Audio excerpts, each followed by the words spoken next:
जय Hind cadets, welcome to भाभी word channel. आज हम बहुत ही इम्पॉर्टेंट टॉपिक जिसका नाम है नेशनल इंटीग्रेशन पढ़ने वाले हैं। ध्यान से देखते चलना, शुरू करते हैं। बेसिकली ये होता क्या है नेशनल इंटीग्रेशन। जैसा कि आपको पता है हमारा देश भारत, इसमें बहुत सारे प्रकार के लोग रहते हैं जो अलग अलग भाषाएं बोलते हैं, अलग अलग रीजन, अलग अलग कल्चर से बिलोंग करते हैं। सो नेशनल इंटीग्रेशन होता है a feeling of togetherness and unity among the people of a country. एक यूनिटी और एक टुगेदरनेस कि हम सब इंडियन हैं, अपार्ट फ्रॉम नॉर्थ से, साउथ से, लैंग्वेज, कल्चर, रिलीजन, रीजन, सब चीज़ों को हटा करके हम सब में एक यूनिटी की फीलिंग होती है, एक टुगेदरनेस की फीलिंग होती है। That is called national integration, उसको कहा जाता है। ठीक है, नेशनल इंटीग्रेशन सेकेंड पॉइंट देखो, provides an atmosphere in which all citizens irrespective of their caste, region, religion live together peacefully.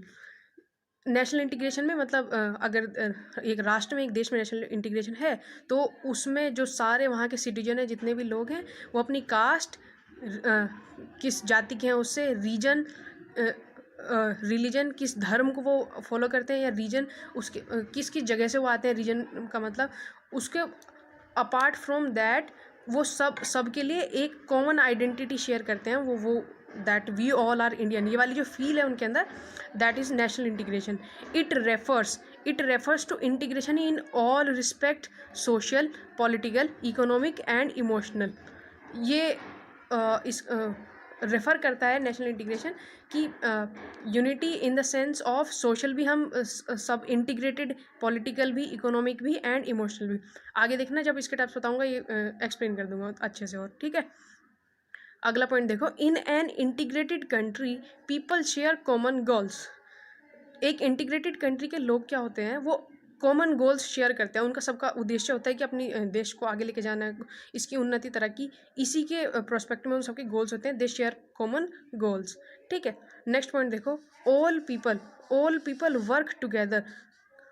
All people work together and cooperate with each other for the prosperity of the nation. सारे लोग cooperate करते हैं, साथ में काम करते हैं, किसके लिए? राष्ट्र की भलाई के लिए, राष्ट्र की तरक्की के लिए। ऑल राइट, नेक्स्ट देखो, preservation of culture and at the same time living and working in harmony.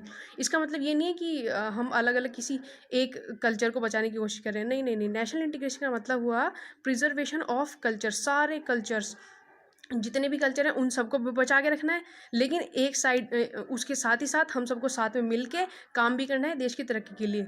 इसके लिए क्योट जो हमारा बहुत फेमस है, that is unity in diversity. हम सब में यूनिटी की जो भावना है वो रहनी चाहिए, डाइवर्सिटी होने के बावजूद। अब देखो next point, national integration includes, इसके अंदर क्या क्या चीज़ें आती हैं देखो। कल्चरल इंटीग्रेशन, जैसे कि मैंने बताया, कल्चर बहुत सारे अलग अलग कल्चर को लोग फॉलो करते हैं, अलग अलग, तो उस कल्चर फॉलो करते हुए भी, डिफरेंट कल्चर फॉलो करते हुए उन सब में एक यूनिटी की, एकता की भावना होनी चाहिए। ठीक है, इकोनॉमिक इंटीग्रेशन, कोई बहुत ज़्यादा अमीर, बहुत ज़्यादा गरीब नहीं होना चाहिए। उसमें हमें अवेयरनेस फैलानी चाहिए, जैसे अनएम्प्लॉयड जो लोग हैं उनको स्किल्स वगैरह प्रोवाइड करने का जो काम होता है, एंड उनको और ज़्यादा उनके स्किल एनहेंसमेंट एंड उनके डेवलपमेंट के लिए काम करना चाहिए। जैसे गवर्नमेंट स्कीम्स भी लाती रहती है पुअर लोगों के लिए। That is for economic integration, ताकि सब लोगों को एटलीस्ट जो बेसिक नीड है, रोटी कपड़ा मकान, दैट ऑल, उनको वो मिल सके। ठीक है, देखो अगला, पॉलिटिकल इंटीग्रेशन। पॉलिटिकल इंटीग्रेशन हुआ कि एक देश में अगर मान के चलो पॉलिटिकल इंटीग्रेशन है, तो वहाँ पे जो पॉलिसीज़ वगैरह बनाई जाएंगी किसी भी इंसान के लिए, वो सिटीजन, कॉमन सिटीजन को ध्यान में रख के बनाई जाएंगी, ताकि सबका भला हो सके। ठीक है, रिलीजियस इंटीग्रेशन, अलग अलग धर्म लोग फॉलो करते हैं, हिंदू, मुस्लिम, सिख, क्रिश्चियन, जैन, बुद्ध, अलग अलग एट्सेट्रा, बहुत सारे हैं। रिलीजन अलग अलग फॉलो करते हैं, लेकिन एक दूसरे के रिलीजन की रिस्पेक्ट करें, उनका सम्मान करें। दैट इज़, उससे हमारे अंदर क्या आएगी? Religious integration. अगला देखो, सोशल इंटीग्रेशन क्या हुआ कि जैसे इंडिया में बहुत सारे माइनॉरिटी ग्रुप्स हैं, ट्राइबल ग्रुप्स हैं, तो हमें उनको बिल्कुल एक्सक्लूड करके नहीं चलना, उनको भी अपने साथ लेके चलना है। That is social integration. ठीक है, सबको साथ में, पूरी सोसाइटी। ठीक है, अगला अगला पॉइंट देखो। अगला है importance and necessity of national integration. क्यों ज़रूरी है जो हमने बात करी नेशनल इंटीग्रेशन की, ये ज़रूरी क्यों है, इसके पॉइंट्स मैंने लिखे हैं। बेसिकली पेपर में आपको 5-6 पॉइंट लिखने होते हैं, लेकिन मैंने बहुत सारे लिखे हुए हैं, तो एक बार देख लो, जो आपको अच्छे लगेंगे या जो याद रहेंगे वो पेपर में लिख देना, ठीक है। पहला देखो, to maintain sovereignty and territorial integrity of the nation. हम सब एक हैं, ये वाली फीलिंग को बनाए रखने के लिए, मेंटेन रखने के लिए नेशनल इंटीग्रेशन होना बहुत ज़रूरी है। सेकंड देखो, मेंटेन पीस एंड हार्मनी। अगर हम सब लोगों में एकता की भावना होगी तभी हम अपने समाज में शांति और एक साथ काम कर पाएंगे, हार्मनी मेंटेन कर पाएंगे। All right. अगला देखो, growth and development of our nation. अगर हम सब साथ मिलके काम करेंगे, हम सब साथ मिलकर काम करेंगे, तब हमारे देश का जाहिर सी बात है विकास और उन्नति होनी ही होनी है। All right. नेक्स्ट देखो, eradication of poverty and illiteracy. जैसा पहले अभी देखा, इकोनॉमिक इंटीग्रेशन के लिए कि हम गरीबी को हटाने के लिए और अनपढ़ मतलब उनको एजुकेट वगैरह करेंगे तो people will get more jobs, ठीक है। तो उसको करने के लिए, पॉवर्टी कम करने के लिए, थोड़ा जागरूकता, शिक्षा बढ़ाने के लिए इसकी ज़रूरत पड़ेगी, ठीक है। अगला देखो, internal security, law and order. Internal security और हमारे, अगर नेशनल इंटीग्रेशन होगा, सबको पता होगा एज अ सिटीजन उसके राइट्स क्या हैं, क्या उसे फॉलो करना है, तो लॉ एंड ऑर्डर की जो सिचुएशन है समाज में वो कायम रहेगी, ठीक है। अगला देखो, कल्चरल एंड रिलीजियस डेवलपमेंट। अगर देश के अंदर नेशनल इंटीग्रेशन है तभी हम अपने कल्चर्स और रिलीजियस चीज़ों को अच्छे से डेवलप कर पाएंगे, क्योंकि हम सही तरीके से दूसरे धर्म का सम्मान कर पाएंगे, उसकी रिस्पेक्ट कर पाएंगे, ठीक है। अगला देखो, इकोनॉमिक एंड इंडस्ट्रियल ग्रोथ। देखो, किसी भी देश की इकोनॉमी और इंडस्ट्री को ग्रो करने के लिए चाहिए कि वो ऐसे प्रोडक्ट बनाए ताकि वो काम आए किसके, आम आदमी जो है उसकी ज़रूरतें पूरी कर सके, उसके लिए अफोर्डेबल हों वो चीज़ें, ठीक है।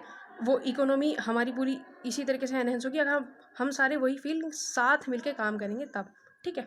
अगला देखो, attract foreign investment and increase import and export. Of course जाहिर सी बात है, अगर हम सब एक साथ यूनाइटेड शो करेंगे कि हम सब एक हैं, तो वो स्ट्रॉन्ग नेशन होगा हमारा, तो उससे इम्पोर्ट एक्सपोर्ट जाहिर सी बात है बढ़ना है, एंड हम फॉरेन इन्वेस्टमेंट को भी अट्रैक्ट कर पाएंगे क्योंकि हम सब में यूनिटी बहुत बढ़िया होगी, ठीक है। Dignity and self respect of nation, ये क्लियर है बिल्कुल कि लोग जब साथ खड़े रहेंगे एक साथ मिलके तो उनकी डिग्निटी एंड सेल्फ रिस्पेक्ट बहुत इंक्रीज हो जाएगी, ठीक है। इसके लिए ये है वो क्योट यूनिटी इन डाइवर्सिटी, उसी के लिए इंडिया जाना जाता है, ठीक है। Welfare and wellbeing of the people. जैसा हमने सोशल इंटीग्रेशन में देखा, सभी का कल्याण और सभी के भलाई के लिए हम काम कर पाएंगे जब हम यूनाइटेड होंगे, ठीक है। लास्ट पॉइंट देखो, foreign relations and better understanding of Nations of the world. हमारे जो दूसरे देशों के साथ में रिलेशन है वो और बेटर और स्ट्रॉन्ग होंगे क्योंकि हम एक यूनाइटेड कंट्री स्टैंड करेंगे, हमारी अंडरस्टैंडिंग बहुत अच्छी रहेगी दूसरे आसपास के देशों के साथ में भी, ठीक है। अपार्ट फ्रॉम नॉर्थ का कोई है, साउथ का है, ईस्ट का है, वेस्ट का है, नो, ये these are not our identities. अब हमारी एक ही आइडेंटिटी है, वो है वी ऑल आर इंडियन, ठीक है। आज के लिए इतना ही, मिलेंगे नेक्स्ट वीडियो में, तब तक के लिए जय हिंद, थैंक यू।